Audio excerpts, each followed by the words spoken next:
বড় বিপদে পড়েই দেশ ছাড়তে হয়েছিল তারেক রহমানকে। তারপর পদ্মা কুশিয়ারা দিয়ে বয়ে গেছে বহু জল, কেটে গেছে প্রায় 2 দশক সময়। তারেক রহমান দেশ ছাড়া, আওয়ামী লীগ যেভাবে খুঁটি গেড়ে বসেছিল, তাতে এই জন্মে তারেক রহমানের দেশে ফেরা আর হবে কিনা সেটা নিয়েও প্রশ্ন উঠত।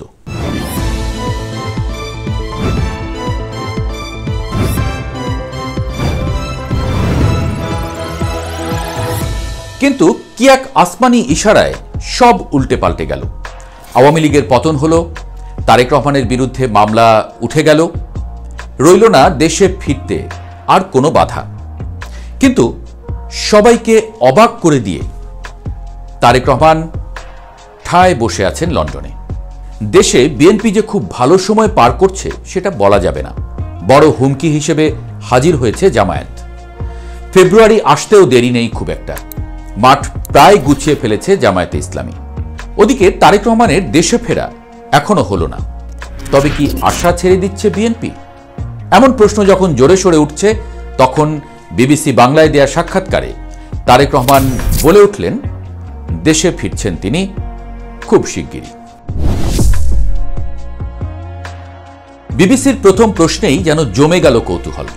কেন এতদিন কথা বলেননি তিনি? তারেক রহমানের কণ্ঠে তখন এক ধরনের শান্ত স্থিরতা।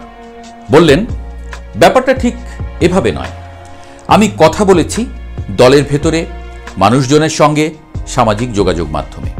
তবে সরকারের সময়ে আদালতের আদেশে আমার মুখ বন্ধ করে দেওয়া হয়েছিল। এমনকি একবার প্রেস ক্লাবে কথা বলার পর তাদের কমিটি বৈঠক ডেকে সিদ্ধান্ত নেয় আমি আর সেখানে কথা বলতে পারবো না। কথাগুলো শোনার সময় মনে হয় এক রাজনীতিক নয়, কোনো নির্বাসিত নাট্য চরিত্র যেন নিজের গল্প বলছেন। তবুও তিনি থামেননি। আমি চেষ্টা করেছি মানুষের কাছে পৌঁছাতে। হয়তো আপনারা তখন শুনতে পাননি, কিন্তু আমি কথা বলেছি, বললেন তারেক রহমান। এই প্রশ্নেই এখন সারা দেশের আগ্রহ জমে আছে। লন্ডনের আকাশে যে উত্তর ভেসে বেড়ায় তা শিগগিরই কি ঢাকার রাজপথে নামবে? বিবিসি জানতে চাইল, আপনি এখনো দেশে ফেরেননি কেন? তারেক রহমানের জবাব, কিছু সঙ্গত কারণেই ফিরতে পারিনি, তবে সময় তো চলে এসেছে মনে হয়। ইনশাআল্লাহ দ্রুতই ফিরে আসব। দ্রুতই শব্দটা তিনি দুবার বলেছেন।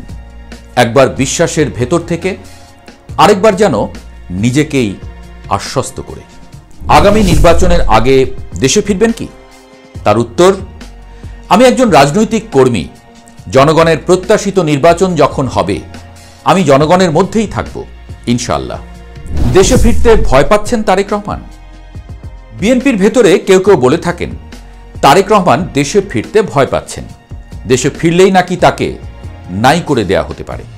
বিবিসি যখন এই প্রশ্ন তুলল, তিনি খানিক হেসে বললেন, বিভিন্ন রকম শঙ্কার কথা তো শুনেছি, কখনো সরকারের কাছ থেকে, কখনো মিডিয়ায়। কিন্তু আমি ভয় পাই না। আমি জানি জনগণই আমার শক্তি। তারেক রহমানের জবাব ছিল, রাজনীতিকদের মতো কূটাভ্যাসে মোড়া, এটা আমার সিদ্ধান্ত নয়, এটা জনগণের সিদ্ধান্ত। বিবিসির সাংবাদিকরা আবারও জিজ্ঞেস করলেন, কিন্তু নির্বাচনে অংশ নেবেন কিনা? সেটা তো আপনার সিদ্ধান্ত। তখন তিনি হাসলেন, বললেন, অবশ্যই নেব, কেন নেব না? আবার যখন প্রশ্ন করা হলো, তাহলে আপনি নির্বাচনে অংশ নিচ্ছেন? তার উত্তর, জি, ইনশাআল্লাহ। অর্থাৎ বিএনপির নির্বাচনে অংশ নেয়া নিয়ে কোনো প্রশ্ন থাকল না।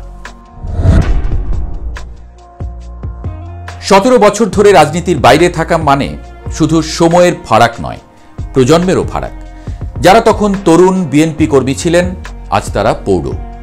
নতুন প্রজন্মের কাছে তারেক রহমানের নামটা অনেকটাই কিংবদন্তির মতো, শোনা গল্প, দেখা যায় না এমন এক চরিত্র। এক যে ছিল অমুক টাইপ। জেনজি প্রজন্মের কাছে অ্যাকশনটা আসলে গুরুত্বপূর্ণ, সেটাও এতদিনে হয়তো বুঝে গেছেন তারেক রহমান।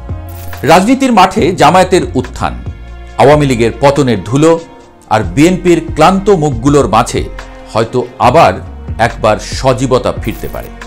কিন্তু সেটি হবে তখনই যদি তারেক রহমান সত্যিই ফিরে আসেন এই ভূমিতে, এই রাজপথে, যেখান থেকে তার রাজনীতির শুরু হয়েছিল।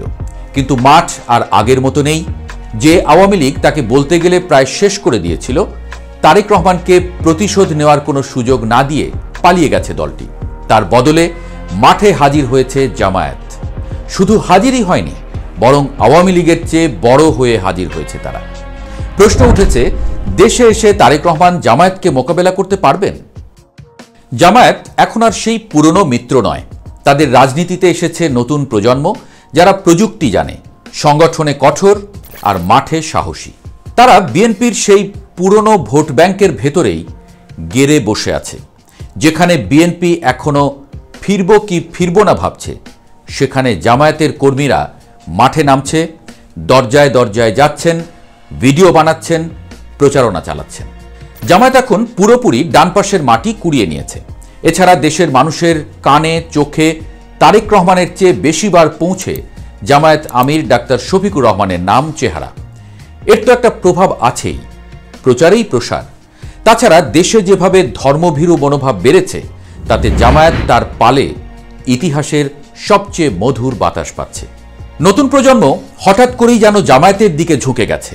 মুক্তিযুদ্ধের মতো এত বড় একটা ঘটনা সামনে থাকার পরেও ডাকসু জাকসুতে ভরাডুবি হয়েছে বিএনপির, মানে ছাত্রদলের। অন্যদিকে ভূমিধস জয় পেয়েছে শিবির। নারীরাও হবে এবারের গেম চেঞ্জার, যাদেরকে জামায়াত বেশ ভালোভাবেই বোঝাতে সক্ষম হয়েছে। সাথে আছে পাকিস্তান প্রীতির আশীর্বাদও। ফলে তারেক রহমান যখন ফিরবেন, তার প্রথম প্রতিপক্ষ আওয়ামী লীগ নয়, হবে জামায়াতই। তবে খেলা যে জমে ক্ষীর হতে যাচ্ছে, সেটা আপাতত পরিষ্কার।